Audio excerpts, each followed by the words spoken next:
I'm with Roberto Ferrigno, who is Managing Director of the European Bioeconomy Bureau. Hi, Roberto. Hi. And he is a policy expert working for 30 years in Brussels and following the policies of the European Commission very closely. So, Roberto, the Prosper project is now 1 year old. Can you tell the audience over this last year, what are the one or two or three principal policy changes which the Commission have begun and implemented, which will change the world around bioplastics? Well, first of all, I would mention the packaging waste regulation that just entered into force in 2025. So we have a new piece of legislation regulating the packaging industry in the European Union.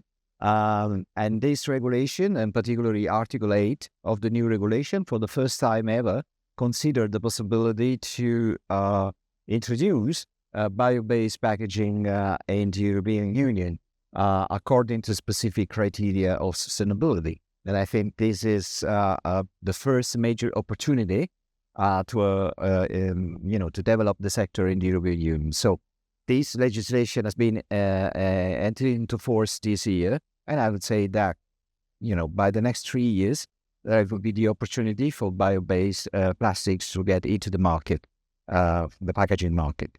Second point, in the near future, the European Commission should adopt two important strategies. The first one is the bioeconomy strategy, which is due for adoption by the European Commission by November 2025, and then the Circular Economy Act by next year. Those two strategies, according to the Commission, should include both legislation and non-legislative actions, and we may expect that the bio-based plastic sector also will be included in some of those initiatives.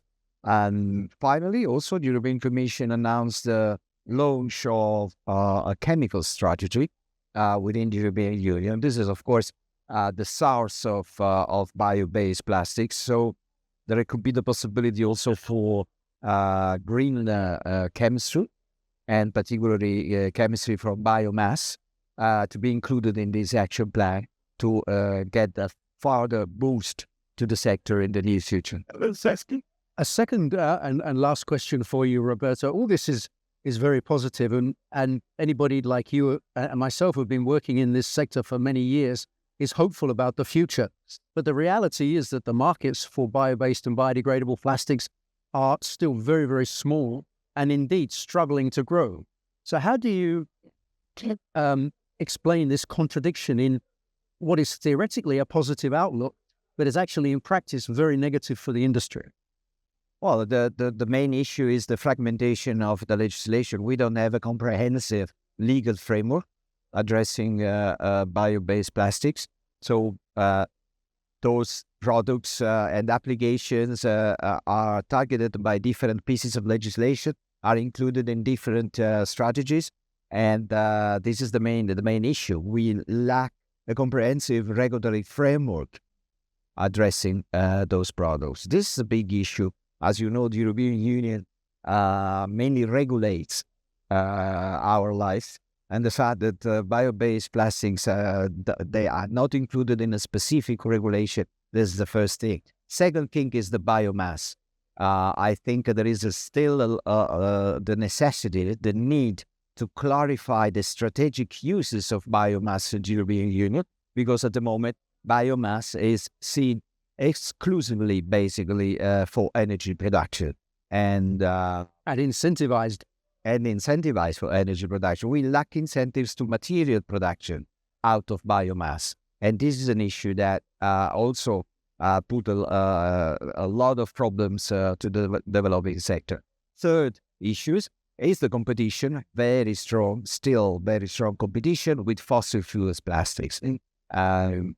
Everybody knows that the recycling of fossil fuel plastics is not delivering the expected result by the European Union legislation. Recycling is not delivering for many reasons.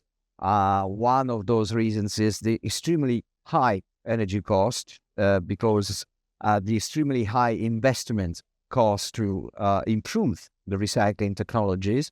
So there are a combination of factors still hindering the development of the sector.